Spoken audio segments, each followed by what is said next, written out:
Hello everyone, welcome back. Today we're going to make this roundabout transition that you see on the screen right now. This one's quite a bit different than any of the other ones we've done. Once again, if you're using video, you want to make sure you drag these handles back. Cross Resolve will not stick on a video if you're at the beginning or the end or both.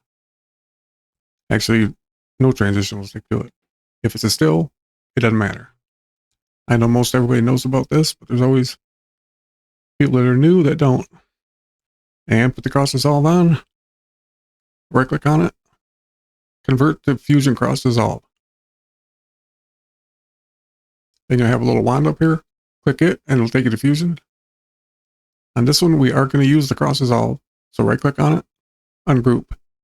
Cut the line, get an image plane, plug it in, a 3D render, plug it into the media out, and it should show in Viewer 2. I have to use this on-screen keyboard because I'm paralyzed. I can't use my hands and arms. That's why it's up on the screen. With the image plane selected, go to Transform, under Translation, Z-axis, put in 1.323.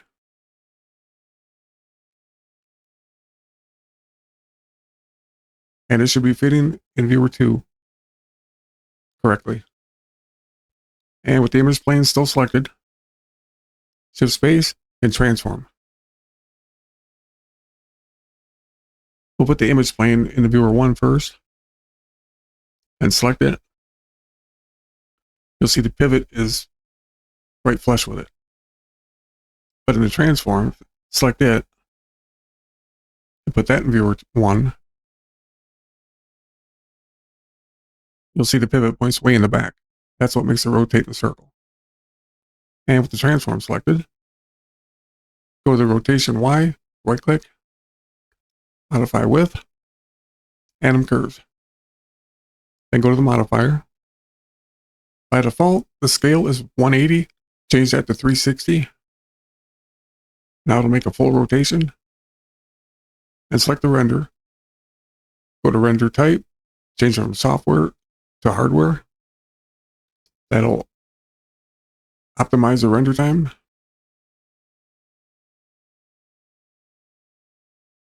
Put your playhead in the middle. Go to pivot. We're going to make a control for this Z offset. So you can't do this kind of stuff too far. We'll put limitations on it.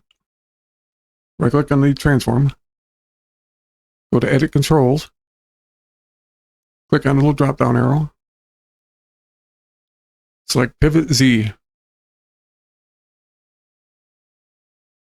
Then go to the range.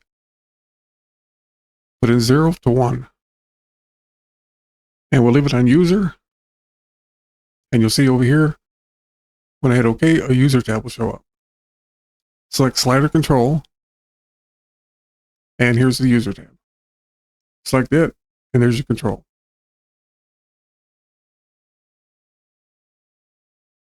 I'm going to set mine to 0.5 for default. And highlight these like I do. Make sure you don't include any of the media in 1 or 2 or the media out. Go to macro, create macro. Give it a name.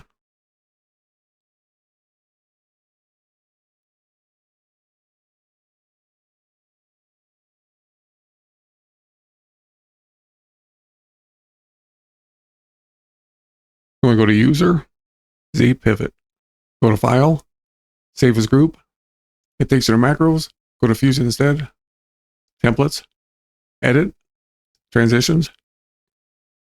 Here's where you're going to want to make your folder to put your preset in. Once again, don't name it exactly the same or Resolve won't recognize it.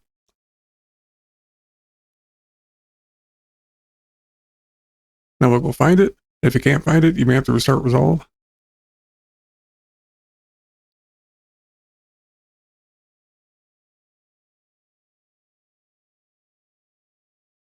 And if you click on it, you have your control.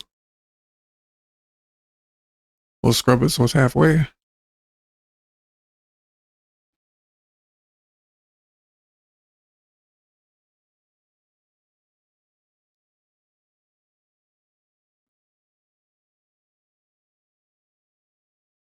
Well, there you go. Thanks for watching, and I'll see you in the next one.